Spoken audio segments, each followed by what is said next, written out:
ప్రముఖ సంఘ సేవకులు సభ్యులుగా ఉన్నారు.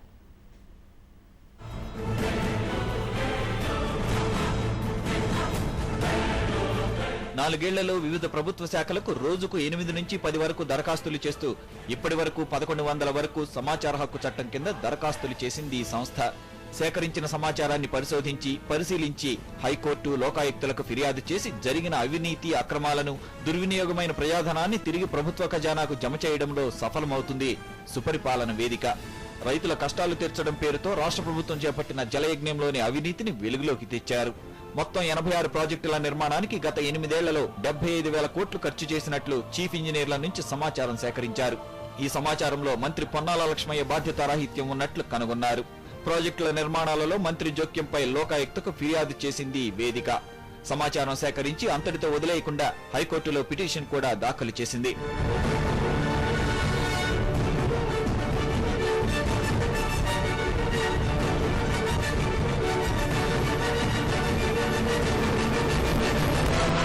లక్షలాది మంది ప్రజానీకంపై ధరాభారం మోపింది జలమండలి. దీంతో అసలు ఈ ధరల పెంపునకు పాటించిన ప్రమాణాలు, మార్గదర్శకాలు కోరుతూ దరఖాస్తు చేసింది ఈ సంస్థ. ప్రభుత్వ శాఖలు, బడా నాయకుల నుంచి పెద్ద మొత్తంలో బకాయిలు వసూలు కావడం లేదని, అందుకే ధరలు పెంచామని జలమండలి అధికారులు సమాచారం ఇచ్చారు. ప్రభుత్వ శాఖలు 172 కోట్ల రూపాయలు, ప్రైవేటు వ్యక్తులు 300 కోట్ల రూపాయలు బకాయిలున్నట్లు సమాచారం అందింది. సేకరించిన సమాచారంతో సంతృప్తి పడకుండా హైకోర్టులో సుపరిపాలన వేదిక పిటిషన్ దాఖలు చేసింది. బకాయిల వసూలుకు చర్యలు తీసుకోమంటూ 3 నెలల గడువునిస్తూ హైకోర్టు ఆదేశాలిచ్చింది. సుపరిపాలన కేంద్రం చేసిన ఈ చర్యతో జలమండలి అధికారులు కార్యరంగంలోకి దిగి బకాయిల వసూలుకు నడుం కట్టారు. కోట్ల రూపాయల బకాయిలు జలమండలికి జమ చేయబడుతున్నాయి.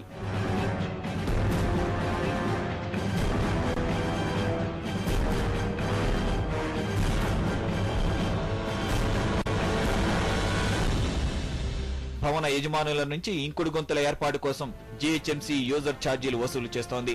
ఈ విషయంపై ఇప్పటి వరకు ఇంకుడు గుంతల నిర్మాణం పేరుతో భవన యజమానుల నుంచి ఎంత నిధిని వసూలు చేశారు, ఎన్ని నిర్మాణం చేపట్టారో తెలపాలంటూ సమాచార హక్కు చట్టం కింద సుపరిపాలన వేదిక మరో దరఖాస్తు చేసింది. జీహెచ్ఎంసీ 100 కోట్ల రూపాయలు, జలమండలి 22 కోట్ల రూపాయలు ఇంకుడు గుంతల నిర్మాణం పేరుతో వసూలు చేసినట్లు 2 శాఖల అధికారులు సమాచారం ఇచ్చారు. సేకరించిన ఈ సమాచారంతో హైకోర్టులో పిటిషన్ దాఖలు చేసి సమస్య పరిష్కారం కోసం కృషి చేసింది ఈ వేదిక. ఇలా అనేక ప్రభుత్వ శాఖలలో అధికారుల బాధ్యతారాహిత్యం, నిర్లక్ష్యం వల్ల కలిగే అసౌకర్యాలపై నిరంతరం సమాచార దరఖాస్తులు చేసి ప్రభుత్వ శాఖలను ప్రజలకు జవాబుదారీగా చేయడంలో సఫలీకృతమవుతోంది సుపరిపాలన వేదిక.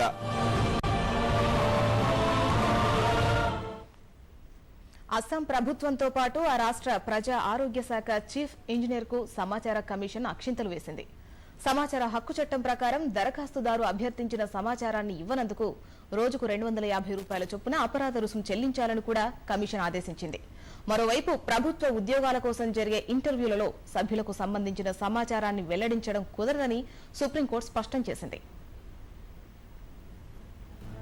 సమాచార హక్కు చట్టం అమలులో ఎవరైనా నిర్లక్ష్యంగా వ్యవహరిస్తే శిక్ష తప్పదని నిరూపించిన సంఘటన ఇది. అస్సాం రాష్ట్రంలో Rajiv Gandhi rural water and sanitation mission చేపట్టిన వివిధ పనులకు సంబంధించిన సమాచారం కోసం ఆ రాష్ట్ర ఆర్టీఐ ఫోరం కార్యదర్శి దేబజిత్ గోస్వామి దరఖాస్తు చేసుకున్నారు. ఈ పథకం కింద కోట్ల రూపాయల్లో నిధులు మంజూరు అవుతున్నా ఎక్కువ మందికి లబ్ధి చేకూరడం లేదు. దీంతో నిధులను ఎలా ఖర్చు చేస్తున్నారో తెలుసుకునేందుకు సమాచార హక్కు చట్టం కింద గోస్వామి కమిషన్ను ఆశ్రయించారు. ఆయన కోరిన సమాచారాన్ని 15 రోజుల్లో అంటే డిసెంబర్ 17, 2012లోగా ఎలాంటి రుసుము లేకుండా అందజేయాలని సంబంధిత శాఖ అయిన పబ్లిక్ హెల్త్ ఇంజనీరింగ్ ను కోరింది. కమిషన్ అభ్యర్థనను వ్యతిరేకిస్తూ పబ్లిక్ హెల్త్ ఇంజనీరింగ్ శాఖ గౌహతి కోర్టును ఆశ్రయించింది. అయితే హైకోర్టు ఆ పిటిషన్ను కొట్టివేసింది.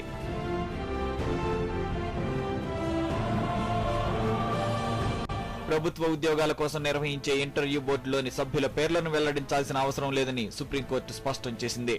సమాచార హక్కు చట్టం కింద వారి పేర్లను తెలియజెప్పాల్సిన అవసరం లేదని జస్టిస్ స్వతంత్ర కుమార్, జస్టిస్ ఎస్జే ముఖోపాధ్యాయులతో కూడిన ధర్మాసనం తేల్చి చెప్పింది. ఇంటర్వ్యూ బోర్డు సభ్యుల పేర్లను వెల్లడించడం వల్ల ఇంటర్వ్యూలో ఫెయిల్ అయిన వారు భౌతికపరమైన దాడులకు దిగవచ్చని, అందువల్ల ప్రాణాలకు ముప్పు కలిగే ప్రమాదం ఉందని బెంచ్ అభిప్రాయపడింది. బీహార్ పోలీస్ ల్యాబొరేటరీలో ఉద్యోగం కోసం జరిగిన ఇంటర్వ్యూలో బోర్డు సభ్యుల వివరాలు తెలపాలంటూ దాఖలైన దరఖాస్తుకు అనుకూలంగా ఆ రాష్ట్ర హైకోర్టు తీర్పునిచ్చింది. అయితే సుప్రీంకోర్టు మాత్రం ఆ తీర్పును కొట్టివేస్తూ సమాచార హక్కు ప్రాథమిక హక్కు అయినా కొన్ని ప్రత్యేక పరిస్థితుల్లో దాన్ని నియంత్రించాల్సి ఉంటుందని వ్యాఖ్యానించింది.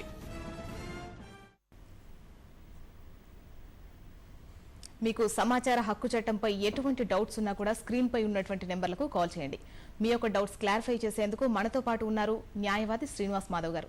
నమస్కారం సార్, అస్త్రం కార్యక్రమానికి స్వాగతం. అదేవిధంగా మనతో పాటు ఉన్నారు సుపరిపాలన వేదిక కార్యదర్శి పద్మనాభరెడ్డి గారు. నమస్కారం సార్, అస్త్రం కార్యక్రమానికి స్వాగతం.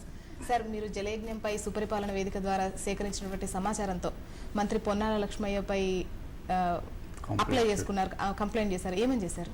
ఇప్పుడు మన రాష్ట్రంలో ఒక పెద్ద ఎత్తున ఈ జలయజ్ఞం కార్యక్రమం చేయడం జరుగుతుంది. దానికి సుమారుగా ఇప్పటి వరకు ఒక 75,000 కోట్లు ఖర్చు అయింది. ప్రోగ్రాం మంచిదే కానీ అమల్లో మాత్రం చాలా అవినీతి జరిగింది.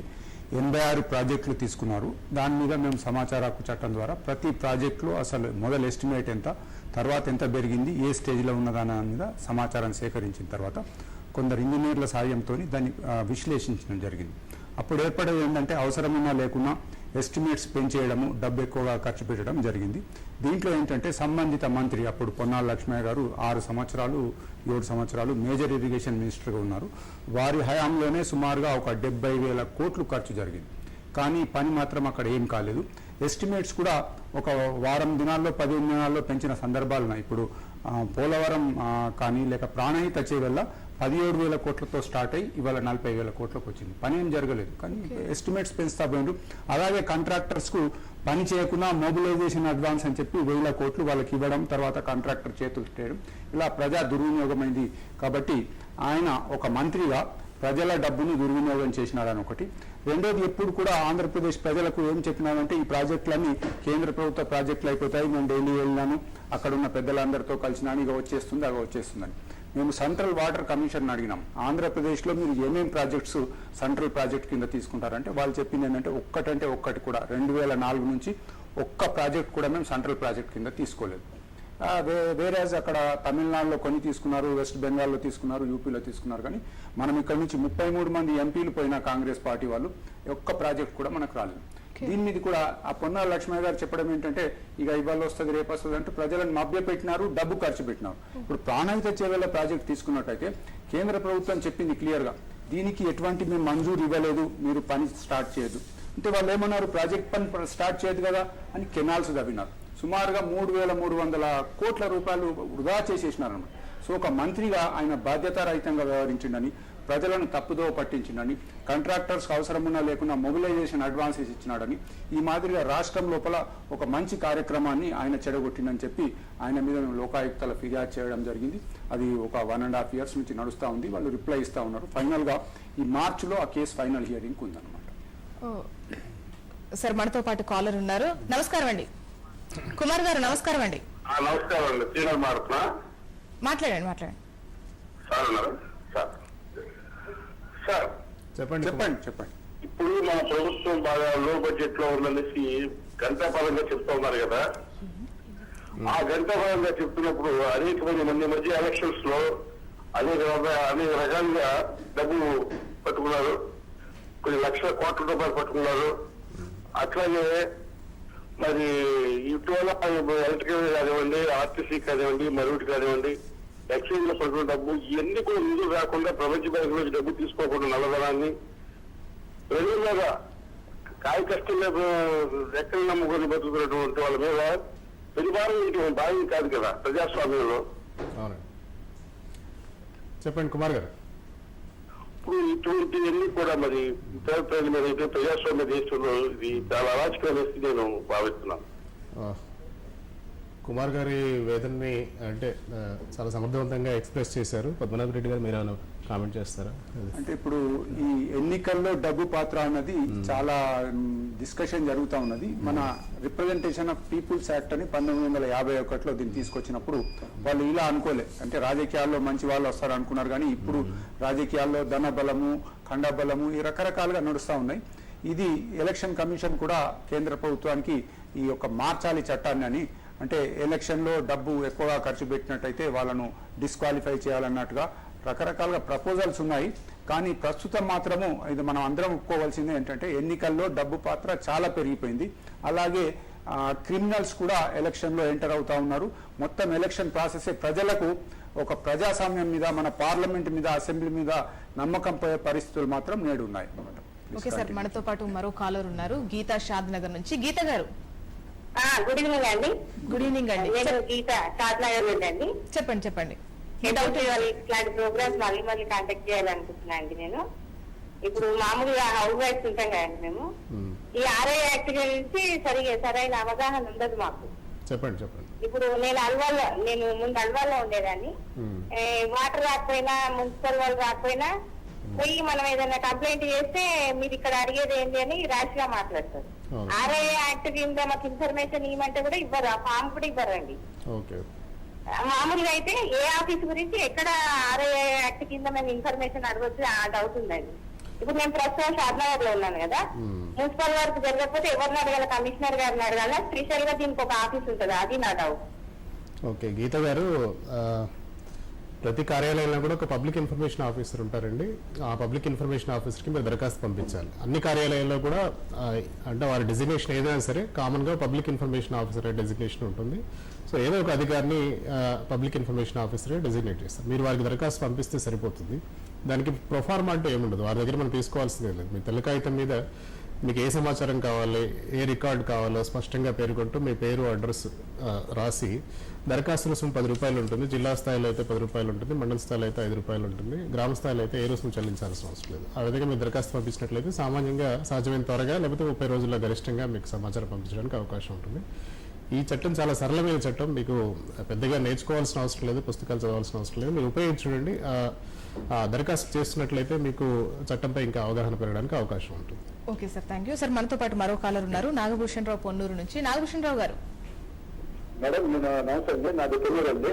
నమస్కారం. నేను మా బాబుకి ఎడ్యుకేషన్ గురించి ట్రై చేశానండి. నేను ఎకనామికల్ బ్యాక్వర్డ్ క్లాస్ కింద ట్రై చేశాను. మా బాబు ఆల్రెడీ 2005 to 2009 వరకు ఇంజనీరింగ్ కంప్లీట్ చేశాను. ఈ రోజు వరకు అన్ని అలాంటి లెటర్స్ పెట్టారండి. But I don't get any reply from them. అంటే నాకు ఒక పౌరుడిగా గవర్నమెంట్ నుంచి తీసుకునే హక్కు లేదంటే నాకు తెలియదండి. ఈ విషయం గురించి ఎవరిని కన్సల్ట్ చేయాలి ఏంటనేది అడుగుతున్నాను మేడం. నేను పెన్షన్ డిఫెన్స్ పెన్షన్ ఉంది, 20 lakh ఎంత ఉన్నారండి. ఈరోజు బ్యాంక్ నుంచి లోన్ ఇచ్చి బ్యాంక్ ఆఫీసర్స్ వచ్చి నన్ను ఫైల్ చేస్తుంటే I should buy my head for the unnecessary things which I am not suppose to do. అంటే నాగభూషణ్ గారు మీ ప్రశ్న మరొకసారి స్పష్టం చేయగలరా? అంటే మీరు అయితే లోన్ కోసం ట్రై చేశారా, అయితే సర్టిఫికేట్ కోసం ప్రయత్నం చేశారా?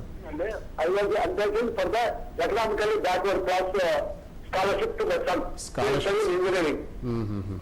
He has studied from 2005 to 2009 in Civil Engineering College.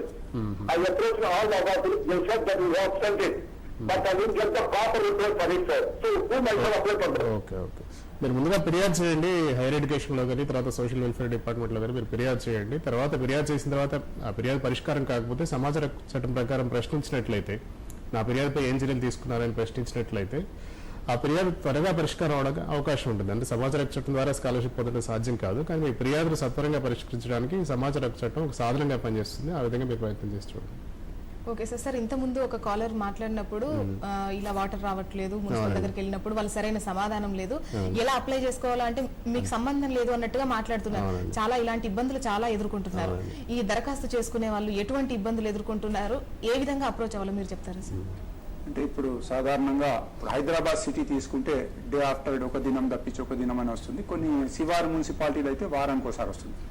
Water రాకుంటే మనము సమాచార హక్కు చట్టం ద్వారా వాటర్ను తెప్పించుకోలేము. కానీ ఎందుకు రావడం లేదు, అసలు నిజంగా ఉండి ఆ ఏరియాకు వాటర్ ఇవ్వడం లేదా అన్నదానికి మాత్రము జలమండలి వాళ్ళని అడగాలి. జలమండలి వాళ్ళ ఇప్పుడే మాధవ్ గారు చెప్పినట్టు ప్రతి ఆఫీసులో ఒక ప్రజా సమాచార అధికారి PIO గారు ఉంటారు. సింపుల్ ఒక లెటర్ ప్రజా సమాచార అధికారి గారికి మా ఏరియా లోపల వాటర్ రావడం లేదు, కారణాలేంటి, మరి ఎన్ని దినాలకు ఒకసారి ఇస్తారని చెప్తూ మీకు మీ ఉన్న సమస్యలు ఒక 3-4 పాయింట్లలో రాసి ఒక 10 రూపాయల ఇండియన్ పోస్టల్ ఆర్డర్ పెట్టి పంపినట్టయితే మీకు సమాచారం తప్పక 30 దినాల్లో వచ్చేసేస్తుంది. Okay sir. మనతో పాటు మరో కాలర్ ఉన్నారు సార్, నరసింహారావు హైదరాబాద్ నుంచి. నరసింహారావు గారు నమస్కారం అండి. చెప్పండి, మీ డౌట్ ఏంటో చెప్పండి. కాట్వాల్ సింహారంలో 60 గంటల ప్లాట్ల గురించి 2000 నుంచి మేము ఇక్కడ ఉప్పల్ నుంచి పోరాడామండి. అది 10 ప్లాట్లకు శాంక్షన్ అయినాయి. ఈ రోజు వరకు గవర్నమెంట్ ఇవ్వట్లేదు. ఇవ్వకపోతే మేము రైట్ ఇన్ఫర్మేషన్కి వెళ్ళాము. అక్కడ సర్పంచ్ ఉంది, మీకు ఇన్ని ప్లాట్లు ఇస్తాము అన్ని ప్లాట్లు ఇస్తామని చెప్పని ఈ రోజు వరకు ఇవ్వట్లేదండి. చెప్పండి మీద మేము ఎందుకు కట్టి రైట్ ఇన్ఫర్మేషన్ కూడా అడిగాం. మేము ఈ రోజు వరకు రైట్ ఇన్ఫర్మేషన్ ఇవ్వట్లేదు వాళ్ళు. ఓకే. మీరు దరఖాస్తు ఎవరు చేశారు నరసింహారావు గారు? సాగరా బేగం అని దరఖాస్తు ఎవరికి పంపించారు? సాదే లేదు, మన గట్కేసారి మండల ఆఫీస్ లో ఆఫీసర్కి ఇచ్చాము. అదేనండి, ఏ అధికారికి పంపించారు? గ్రామ పంచాయతీ సర్పంచ్కి పంపించారా లేకపోతే మండల ఆఫీస్ లో ఇచ్చాము. తహసీల్దార్ గారికి ఇచ్చారా? తహసీల్దార్కి ఇస్తే తహసీల్దార్ అక్కడ వాళ్ళ ఆఫీసర్కి ఇచ్చారండి.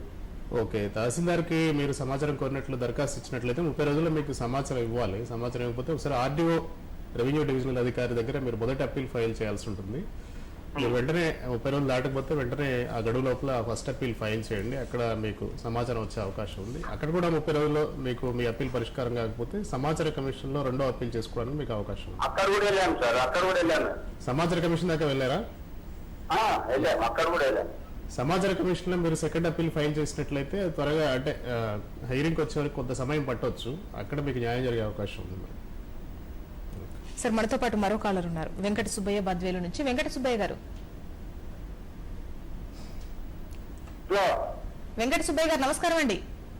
నమస్తే మేడం. చెప్పండి, మీ డౌట్ ఏంటో చెప్పండి. మాది బద్వేలు మేడం, కడప జిల్లా. ఓకేనండి. మాకు మునప్రాంతం తరఫున స్థలం వచ్చింది మేడం. స్థలం వచ్చింటే అది సంవత్సరం నుంచి ఎంఆర్ఓ కానీ కలెక్టర్ కానీ పట్టా ఏమో ఇచ్చింది కానీ స్థలం మాత్రం చూపించారు మేడం. ఓకే ఓకే, పట్టా ఇచ్చారు, స్థలం చూపించట్లేదు. అదేనండి, అదే. ఓకే, మీరు ఎంఆర్ఓ గారికి ఒక దరఖాస్తు చేసుకోవాలి. దీంట్లో సమాచారం అంటూ లేదు, మీకు జరిగిన అన్యాయానికి మళ్ళీ రిప్రజెంటేషన్ చేసుకోవాలా. లేదు అని అనుకుంటే సమాచార హక్కు చట్టం కింద కూడా నాకు పలాని తహసీల్దార్ ప్రొసీడింగ్స్ ప్రకారంగా నాకు పట్టా ఇచ్చినారు, ఇంతవరకు చూపించలేదు, మీరు ఎప్పుడు చూపిస్తారు, దీనికి ఇంకేదైనా కార్యక్రమం ఉందా అని చెప్పి సమాచారం అడిగినట్టయితే తప్పకుండా తప్పు వాళ్ళ దగ్గర ఉంది కాబట్టి మీకు రిప్లై ఇవ్వక మొదలే మీకు ఆ స్థలం చూపించే పాసిబిలిటీస్ ఉన్నాయన్నమాట. సార్ మీరు పంట నష్టం, ఇప్పుడు రైతులకు చాలా మంది పంట నష్టపోతున్నారు, మరి వాళ్ళు సమాచార హక్కు చట్టం ద్వారా సమాచారాన్ని సేకరించవచ్చా, దరఖాస్తు చేసుకోవచ్చా, ఎంత ఫీజు ఉంటుంది? అంటే సమాచార హక్కు చట్టం అన్ని సమస్యలకి పరిష్కారం కాదండి, కానీ ఒక సాధనలాగా పనిచేయచ్చు. అంటే రైట్ టు సర్వీస్ అని కొత్త చట్టాలు ఇప్పుడు మిగతా రాష్ట్రాల్లో బీహార్, మధ్యప్రదేశ్ లాంటి రాష్ట్రాల్లో వస్తున్నాయి. మనకి సర్వీస్ ఏదైనా ఇప్పుడు మున్సిపాలిటీ ఉందనుకోండి, బర్త్ సర్టిఫికేట్ 10 రోజులు ఇస్తూ ఉన్నారు. ఇవ్వకపోతే కంప్లైంట్ చేసేందుకు అందులో మెకానిజం ఉంటుంది. అలాగే ఆర్టీఐ అనేది సమాచారం పొందడానికి ఉపయోగపడుతుంది, కాకపోతే మన ఫిర్యాదును సత్వరం పరిష్కరించడానికి ఒక సాధనంగా ఉపయోగపడుతుంది. ఇప్పుడు వ్యవసాయ శాఖలో కానీ, తర్వాత ఇన్సూరెన్స్ కార్యాలయంలో కానీ, అలాగే రెవెన్యూ కార్యాలయంలో కానీ, రకరకాల కార్యాలయాల్లో ఈ పంట నష్టం సంబంధించిన విషయం గురించి మనం దరఖాస్తు చేసి వారిపై ఒత్తిడి పెంచడానికి అవకాశం ఉంటుంది. ఆ విధంగా ఆర్టీఐని ఉపయోగించినట్లయితే కొంతవరకు త్వరగా మనకి కంపెన్సేషన్ వచ్చేందుకు అవకాశం ఉంటుంది. అంటే ఆర్టీఐ వల్లనే వెంటనే కంపెన్సేషన్ వస్తుందని చెప్పడం వీల్లేదు, కానీ ఒత్తిడి పెరగడానికి అవకాశం ఉంటుంది అధికారుల పైన. కాస్త త్వరగా మన సమస్య పరిష్కారం అయ్యేందుకు అవకాశం ఉంటుంది. ఓకే సార్, మనతో పాటు మరో కాలర్ ఉన్నారు సార్, విజయ్ కృష్ణ ఆధోని నుంచి. విజయ్ కృష్ణ గారు. మేడం నమస్తే మేడం. నమస్కారం అండి, చెప్పండి. మేడం నేను ఆంధ్ర నుంచి కాల్ చేస్తున్నాను, విజయ్ నా పేరు. అయితే నేను ఒక ఇంటర్మీడియట్ కళాశాల మీద కంప్లైంట్ ఇచ్చాను కలెక్టర్ గారికి, ఆర్ఐఓ గారికి, తర్వాత ఇంటర్మీడియట్ సంబంధించిన ఆర్జేడీ గారికి. అయితే ఆ కంప్లైంట్ కి ఎటువంటి స్పందన లేదు. అయితే ఆ కంప్లైంట్ కి సంబంధించిన ఆర్టీఐ ద్వారా నేను అడగొచ్చే ఎటువంటి చర్యలు తీసుకున్నారని. తప్పకుండానండి, ఆర్టీఐని అంటే ఒక సమస్యల పరిష్కార సాధనంగా ఉపయోగించుకునేందుకు అవకాశం ఉంటుంది. మీ కంప్లైంట్ పైన ఏం చర్యలు తీసుకున్నారు, ఆ చర్యలు నివేదిక ఇవ్వండి అని చెప్పేసి అడగడం ద్వారా కాస్త త్వరగా మీ కంప్లైంట్ని అడ్రస్ చేసేందుకు మీరు ఒత్తిడి పెంచడానికి ఈ సమాచార హక్కు చట్టం ఒక సాధనంగా ఉపయోగపడుతుంది. ప్రయత్నించి చూడండి, తప్పకుండా మీ సమస్య పరిష్కారం అయ్యేందుకు అవకాశం ఉంటుంది. సార్ మనతో పాటు మరో కాలర్ ఉన్నారు, బాలరాజు హైదరాబాద్ నుంచి. బాలరాజు గారు. నమస్కారం మేడం. నమస్కారం అండి, చెప్పండి, మీ డౌట్ ఏంటో చెప్పండి సార్. అది మేము గండిమైసమ్మ దగ్గర 200 గజాలు ప్లాట్ తీసుకున్నాము మేడం. ఓకే. అయితే అతనికి మేము రిజిస్ట్రేషన్ చేసుకున్నాము. అయితే అతనికి ఒక 10,000 15,000 బ్యాలెన్స్ పెట్టినాం మేడం. ఓకే. అయితే అతని దగ్గర డాక్యుమెంట్ అతని దగ్గరనే ఉండిపోయింది మేడం. ఆ రిజిస్ట్రేషన్ చేసిన డాక్యుమెంట్ మా దగ్గర ఉంది, ఆయన లింక్ డాక్యుమెంట్ అతని దగ్గర ఉంది. అతను ఏమంటున్నాడంటే మీరు మాకు డబ్బులు ఇస్తున్న టైంకి ఇవ్వలేరు, మేము డాక్యుమెంట్ ఇవ్వము, మాకు 2 లక్షల రూపాయలు ఇస్తానే అంటున్నారు మేడం. దానికి ఎట్లా చేయాలి? ఓకే సార్, ఈ సమాచార హక్కు చట్టానికి సంబంధించింది కాదు, ఇది కంప్లైంటే. మీకు ఏదైనా అగ్రిమెంట్ ఉన్నట్టయితే అది తీసుకొని ఆ కోర్టులోకి వెళ్ళడం, ప్రైవేట్ కంప్లైంట్ ఫైల్ చేయడం, లేదా పోలీస్ వాళ్ళ దగ్గరికి వెళ్ళడం, అంతేగాని మీకు దీంట్లో ఇన్ఫర్మేషన్ ఏం లేదు, మీరు డబ్బు ఇవ్వలేదు, ఆయన డాక్యుమెంట్ ఇవ్వడం లేదు, ఇప్పుడు బ్లాక్ మెయిల్ చేసినట్టుగా 10,000 రూపాయలు బకాయి ఉంటే 2 లక్షలు అడుగుతున్నాడు. దీనికి సమాచార హక్కు చట్టంలో మీకు ఎటువంటి రిలీఫ్ దొరకదు. మీరు కోర్టుకు వెళ్ళాలి, లేదా మీ దగ్గర సరైన ఆధారాలు ఉంటే పోలీస్ స్టేషన్లోనే కంప్లైంట్ చేయాలి. ఓకే సార్, మనతో పాటు మరో కాలర్ ఉన్నారు, చారి నల్లగొండ నుంచి. చారి గారు నమస్కారం మేడం. నమస్కారం అండి, చెప్పండి మీ డౌట్ అంటే సార్కి చెప్పండి. విద్య అంటే ఎడ్యుకేషన్ సంబంధించి జీవోస్ ప్రకారం తీసుకోవచ్చాను. అంటే అప్రెంటిస్ టీచర్స్ కానీ టీచర్స్ ఉన్నటువంటి ఏమేమి సెలవులు ఉంటాయి వాటికి సంబంధించినటువంటి జీవో. తప్పకుండానండి. అంటే ఇప్పుడు ప్రభుత్వమే AP.gov.in వెబ్సైట్లో చాలా వరకు ప్రభుత్వ ఉత్తర్వుల జీవోలన్నీ అప్లోడ్ చేస్తున్నారు. ఒకవేళ అందులో ఏదైనా జీవో లేదు అనుకున్నట్లయితే ఆ జీవో నెంబర్ రిఫరెన్స్ ఉన్నట్లయితే మీరు సంబంధిత శాఖ దగ్గర నుంచి సమాచార హక్కు చట్టం ప్రకారం ప్రయత్నించి తీసుకోవడానికి అవకాశం ఉంది. ముందుగా ఈ వెబ్సైట్ చూడండి, AP.gov.in. ఈ వెబ్సైట్లో కనుక మీకు కావాల్సిన జీవో దొరికే అవకాశం ఉంది. దొరకపోతే సమాచార హక్కు చట్టం ప్రకారం ప్రయత్నించి చూడండి. సార్, ఇప్పుడు ఏసీబీ అధికారుల నుండి సమాచారాన్ని సేకరించారు మీ సంస్థ, దాంట్లో ఏ అంశాలు గుర్తించారు సార్ మీరు? ముఖ్యంగా ఏంటంటే ఏసీబీ అధికారులు ఎప్పుడైతే ఒక ట్రాప్ చేసినప్పుడు లేదా ఆదాయానికి మించిన ఆస్తులు ఉన్నప్పుడు కేసెస్ బుక్ చేసి ప్రభుత్వానికి పంపుతుంటారు వాళ్ళు. ఎందుకంటే అక్కడ anti corruption prevention of corruption act లో ఏముందంటే ముందస్తుగా అనుమతి తీసుకోవాలి పబ్లిక్ సర్వెంట్స్ ని ప్రాసిక్యూట్ చేయాలి. చాలా మటుకు ప్రభుత్వ స్థాయి లోపల సెక్రటేరియట్ వచ్చిన తర్వాత అది అట్లాగే ఉండిపోతున్నాయి. ఒక్కొక్క అధికారి రెడ్ హ్యాండ్ గా పట్టుబడి ఒక 10,000 50,000 లంచం తీసుకున్న పట్టుబడ్డ కేసులు కూడా అక్కడ మన రాష్ట్ర సచివాలయంలో తొక్కి పెడుతున్నారు అన్నమాట. దీని మీద మేము ఏసీబీ వాళ్ళని అడిగినాం. గత 10 సంవత్సరాలుగా మీరు పర్మిషన్, ప్రాసిక్యూషన్ కోసం పర్మిషన్ అడిగింది ఏంటి, ప్రభుత్వం నుంచి ఏమి రాలేదని అంటే సుమారుగా 665 కేసులలో ఏసీబీ వాళ్ళు రెడ్ హ్యాండ్ పట్టుకున్న కేసులు ప్రభుత్వానికి నివేదించడం జరిగింది. ఏసీబీ వాళ్ళు ఏం చేస్తారంటే వాళ్ళు కేసు పట్టుకున్న తర్వాత ఒకటి విజిలెన్స్ కమిషన్ ఒకటి ఉంటుంది, ఆ కమిషన్ ద్వారా ప్రభుత్వానికి పంపుతారు. అంటే రెండు సంస్థలు, ఉన్నతాధికారులు ఉన్నటువంటి 2 సంస్థలు కూడా ఆ అధికారి తప్పు చేసినాడు, కరప్షన్ చేసినాడు, ఈయన ప్రాసిక్యూట్ చేయాలన్న తర్వాత కూడా ప్రభుత్వ లెవెల్ లోపల దాన్ని తొక్కి పెట్టడం, ఏదో చిన్న చిన్న కారణాలతోని లేదు డిపార్ట్మెంటల్ యాక్షన్ తీసుకుందనడం ఇలా జరుగుతూ వచ్చింది. దాని మీద వాళ్ళు ఇచ్చిన సమాచారాన్ని అంతా క్రోడీకరించి చీఫ్ సెక్రటరీ గారికి ఉత్తరం రాయడం జరిగింది. అలాగే ప్రెస్ మీట్ కూడా పెట్టినాం. ఈ మధ్యలో మేము ఏదైతే సమాచారాన్ని అడిగిన తర్వాత చాలా మట్టుకు క్లియరెన్స్ జరుగుతుంది. ప్రభుత్వ శాఖలలో చలనం వచ్చింది, చాలా క్లియర్ చేస్తున్నారు. ఎవరైతే తప్పు చేసినారో అధికారులు వాళ్ళు కోర్టు ముందు నిలబడాలి. ఇప్పుడు పర్మిషన్ టు ప్రాసిక్యూట్ అన్నది పనిష్మెంట్ కాదు.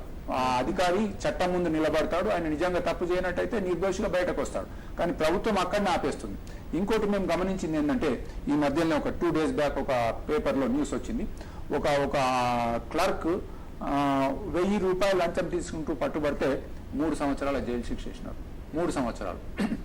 అలాగే విజయనగరంలో ఒక క్లర్క్ మన విఆర్ఓ విలేజ్ రెవెన్యూ ఆఫీసర్ పట్టేదారు పాస్బుక్ ఇవ్వడానికి 2,000 రూపాయలు లంచం తీసుకుంటే ఆయనకు కూడా 2 సంవత్సరాల శిక్ష చేసినారు. అంటే చిన్న ఉద్యోగులకు చిన్న అమౌంట్ కు పెద్ద శిక్షలు పడుతున్నాయి. అంటే కరప్షన్ ఏ స్టేజ్ లో ఉన్నా మనం దాన్ని సమర్థించము. కానీ ఇప్పుడు సెక్రటేరియట్ ఉన్న కేసులు పెద్ద ఆఫీసర్స్ 50,000, 1,00,000, 10 లక్షల లంచాలు తీసుకుంటూ పట్టుబడితే వాళ్ళనేమో ఏదో విధంగా దాన్ని ఆపేస్తున్నారు కేసు. మిగిలిన చిన్న చిన్న వాళ్ళే అంతా ప్రాసిక్యూషన్ ఇవ్వడం, వాళ్ళని జైల్లోకి పంపడం జరుగుతుంది. దీని మీద మేము పెద్ద ఎత్తున ఆందోళన చేసినాము. ఇప్పుడు తొందరగా చేయడానికి మేము ప్రభుత్వం మీద ఒత్తిడి కూడా తీసుకొస్తున్నాం. ఓకే సార్, మనతో పాటు మరో కాలర్ ఉన్నారు, శ్రీనివాస్ కాకినాడ నుంచి. శ్రీనివాస్ గారు నమస్కారం అండి. మేము కాకినాడ ఎస్సీజెడ్ కోసం సమాచారం అడిగాం సార్. చెప్పండి. అయితే అడిగితే వాళ్ళు ఏమి ఇచ్చారంటే ప్రభుత్వం ఏమో నెంబరు 27-32-7 RTA IM GPM 10 ప్రకారము 28/8/2010 ప్రకారం ప్రత్యేక ఆర్థిక మండలకు సమాచార చట్టం 2005 వర్తించదని చెప్పారు సార్. దీని మీద నేను ఏం చేయాలనేది అందుకే మేము అడుగుతున్నాను సార్. లేదండి, ఇది సరైన సమాధానం కాదు. ప్రత్యేక ఆర్థిక మండలి SEZ కూడా సమాచార చట్టం వర్తిస్తుంది. SEZ లో కూడా పబ్లిక్ ఇన్ఫర్మేషన్ ఆఫీసర్ ఉండాలి. సాధారణంగా డెవలప్మెంట్ కమిషనర్ ఉంటారు, ఆయన పబ్లిక్ ఇన్ఫర్మేషన్ ఆఫీసర్గా డిజైనేట్ చేస్తారు. మీరు వెంటనే ఈ విషయమై సెంట్రల్ ఇన్ఫర్మేషన్ కమిషన్, కేంద్ర సమాచార కమిషన్కి ఫిర్యాదు చేసినట్లయితే మీకు న్యాయం జరిగే అవకాశం ఉంది. వెంటనే మీరు ఫిర్యాదు చేయాల్సిన అవసరం ఉంది. సార్, మనతో పాటు మరో కాలర్ ఉన్నారు, సంతోష్ హైదరాబాద్ నుంచి. సంతోష్ గారు okay sir, phone line cut అయినట్టుగా ఉంది. శ్రీనివాస్ సార్ చెప్పండి, ఈ IAS విశ్రాంత IAS IPS సార్స్ ఇలా కృషి చేసి ఈ విధమైన సమాచారం సేకరించి దరఖాస్తు చేసి సమాజానికి ఎంతో కొంత కృషి చేస్తున్నారు విశ్రాంత IAS IPS. దీన్ని సమాజానికి ఏ విధంగా మీరు సందేశాన్ని ఇచ్చినట్టు. పూర్వకాలంలో మనకి రాజులు తప్పు చేసినప్పుడు మార్గదర్శనం చేయడానికి మహర్షులు ఉండేవాళ్ళు. విశ్వామిత్రుడు, వశిష్ఠుడు ఇలాంటి మహర్షులు రాజులు తప్పు చేసినప్పుడు లేదా రాజులకు ఏదైనా ధర్మ సందేహాలు కలిగినప్పుడు వారిని సంప్రదించేవారు. ప్రస్తుతం ఆ సౌకర్యం లేదు. అయినప్పటికీ ప్రభుత్వం తప్పు చేసినప్పుడు రాజులు రాజరికాలు వెళ్ళిపోయినారు, కానీ ప్రభుత్వాలు ప్రజాస్వామ్యాలు వచ్చాయి. ఇక్కడ ప్రభుత్వ అధికారులు, ఉన్నతాధికారులు, మంత్రులు తప్పులు చేసినప్పుడు వేలెత్తి చూపడానికి ఫోరం ఫర్ గుడ్ గవర్నెన్స్, సుపరిపాలనా కేంద్రం వంటి, సుపరిపాలనా వేదిక వంటి వేదికలు చాలా అవసరం. అందులో పద్మనాభరెడ్డి గారు లాంటి విశ్రాంత అధికారులు ఇప్పటికీ అలసిపోకుండా, అలసట ఎరగకుండా చైతన్యంతో ఎంతో రిస్క్ తీసుకుని, ఇప్పుడు మనం ఇంతవరకు చర్చించిన విషయాలు సామాన్యులు చేయగలిగినవి కాదు. చాలా ధైర్యం కావాలి, చాలా పోరాట పటిమ కావాలి. సో ఇదివరకు మన ఋషులు రాజులు చేసిన పని ఇప్పుడు వీరు చేస్తూ సమాజానికి ఒక మార్గదర్శనం చేయడం చాలా అభినందించదగిన విషయం. సమాజానికి చాలా అవసరం కూడా. వీరి కంట్రిబ్యూషన్ ఇప్పుడు మనం విలువలు లెక్కించడం సాధ్యం కాదు. అవినీతి తగ్గిందంటే భవిష్యత్తులో సమాజానికి, భవిష్యత్ తరాల వారికి ఎంతో మేలు జరుగుతుంది. అది మాటల్లో చెప్పడానికి వీళ్ళని సేవని మనం గుర్తించాల్సిన అవసరం ఉంది. అందుకు వారిని ప్రత్యేకంగా మనస్ఫూర్తిగా మనం అభినందించాల్సిన అవసరం ఉంది. సార్ మీరు చెప్పండి సార్, లోకాయుక్తలో ఏ అంశాలకు సంబంధించి ఫిర్యాదు చేసుకోవచ్చు, ఎంత ఫీజు ఉంటుంది, విధి విధానాలు ఏ విధంగా ఉంటాయో తెలియజేస్తారు. ఇప్పుడు మన ఆంధ్రప్రదేశ్ లోకాయుక్తకు ఎక్కువగా పవర్స్ లేవు. మన కర్ణాటక వాళ్ళకైతే చాలా పెద్ద ఎక్కువగా వాళ్ళ చట్టం పకడ్బందీగా ఉంది. అయినా మన ఆంధ్రప్రదేశ్ లోకాయుక్తలో చాలా లోకాయుక్త ఉంది, ఉప లోకాయుక్త అని ఉంది అన్నమాట. ఇప్పుడు ఎవరైనా వ్యక్తి అప్లికేషన్ మనం ఇచ్చినప్పుడు 150 రూపాయలు ఫీజు కట్టాలా. అది డిడి రిజిస్ట్రార్ పేరు మీద ఇవ్వచ్చు, లేదా అక్కడ కూడా ఒక కౌంటర్ ఉంది, వాళ్ళ అకౌంట్స్ ఆఫీసర్ ఆఫీస్లో ఉంటాడు, వారికి కూడా చెల్లించి 150 రూపాయల ఒక చాలానా ద్వారా మనం దరఖాస్తు చేసుకోవచ్చు. మనం ఏదైతే అభియోగాలు చెప్తున్నామో, ఇంతవరకు ప్రభుత్వ ఉద్యోగులే కావచ్చు, రాజకీయ నాయకులు కావచ్చు, వీళ్ళ మీద మనము సరైన ఆధారాలతో మనం ఫైల్ చేయొచ్చు. అయితే మున్సిపాలిటీస్ వాళ్ళ మీద లేకుండా ఈ మధ్యలో మున్సిపాలిటీస్ వాళ్ళు కూడా లోకాయుక్త కిందకి తీసుకొచ్చినారు. కానీ ఇక్కడ చిక్కు ఏంటంటే లోకాయుక్తకు పనిష్మెంట్ ఇచ్చే అధికారం లేదు. లోకాయుక్తకు తనంతా తానుగా ఒక పోలీస్ వ్యవస్థ లేదు, ఒక ఇంజనీరింగ్ వ్యవస్థ లేదు. దాంతో వీళ్ళు మళ్ళీ ప్రభుత్వ సంస్థల మీదనే కొద్దిగా ఆధారపడాల్సిన అవసరం ఉంది. అయినా లోకాయుక్త చాలా మట్టుకు ప్రజల్లోకి తీసుకెళ్లగలుగుతుంది. ఈ మధ్యలోనే ఒక సమాచార కార్యకర్త మీద ఒక ఎమ్మెల్యే వ్యక్తులు దాడి చేసినారంటే వెంటనే ఆయన లోకాయుక్తకి వెళ్ళినాడు. లోకాయుక్త గట్టిగా దాన్ని స్పందించి ఒక నెల లోపల మాకు సమాచారం ఇవ్వమని పోలీసు డిప్యూటీ కమిషనర్ గారికి అడగడం, మొత్తం కేసు ఏంటి అని అడగడం ఈ మాదిరిగా చేస్తా ఉన్నారు. లోకాయుక్తం మాత్రం ఆంధ్రప్రదేశ్లో ఇంకా కొద్దిగా బలోపేతం చేసినట్టయితే, కర్ణాటక మోడల్లో చేసినట్టయితే చక్కగా ఉంటుంది. కర్ణాటకలో ముఖ్యమంత్రి దిగిపోవాల్సి వచ్చింది లోకాయుక్త కేసు పెట్టగానే. అలాగే ఇంకో కొందరు మంత్రులు, చాలా మటుకు సీనియర్ అధికారులు కూడా ఎక్కడ ఎవరు తప్పు చేసినా కానీ చక్కగా జడ్జిమెంట్స్ వచ్చినాయి. అది మన రాష్ట్రంలో అంత ఎఫెక్టివ్ లేదు, దానికి అంతగా పవర్ లేదనమాట. దాంతో లోకాయుక్త అనుకున్నంతగా చేయడం లేదు. బట్ స్టిల్ ప్రొసీజర్ మాత్రం చాలా ఈజీ ఉంది. హైకోర్టులో పోవాలంటే మనకు ఒక అడ్వకేట్ ఉండాలా, పెద్ద చాలా ప్రొసీజర్ ఉంది. లోకాయుక్తలో సింపుల్గా తెలుగులో ఒక 2 పేజీల మనకు జరిగిన అన్యాయాన్ని రాస్తూ దానికి సంబంధించిన పేపర్స్ ఏమైనా యాడ్ చేసి ఒక 150 రూపాయల ఫీజు మాత్రం అక్కడ లోకాయుక్త ఆఫీసులను కట్టేసేసి ఆ రిజిస్ట్రార్ పేరు మీద పంపినట్టయితే మనకు ఒక 1-2 months లోపల ఇమీడియట్లీ ఆ కేసు వస్తుంది. మనమే ఎవరైనా ఒక వ్యక్తిపై అక్కడ వాదించుకోవచ్చు. వాదించడం అంటే సింపుల్గా నాకు ఇగో ఇది జరిగింది, ఇగో ఇక్కడ అవినీతి జరిగింది, లేదా నాకు ఈ అన్యాయం జరిగింది, ఏదైనా ఆయన యొక్క సమస్యను ఆ లోకాయుక్త ముందు ఉంచినట్టయితే చర్యలు తీసుకుంటున్నారు. కాకపోతే ఎఫెక్టివ్ లేదు కాబట్టి చాలా మంది లోకాయుక్తను ఆంధ్రప్రదేశ్లో ఇంకా బలోపేతం చేయాలన్నట్టుగా ఆ ఉద్దేశంలో. Okay sir, thank you sir. మా స్టూడియోకి వచ్చి లోకాయుక్తకు సంబంధించి సమాచార హక్కు చట్టాన్ని ఏ విధంగా వినియోగించుకోవాలో చాలా చక్కగా వివరించారు. Thank you sir Srinivas sir, thank you very much. ఇది ఇవాల్టి అస్త్ర కార్యక్రమం. నమస్కారం.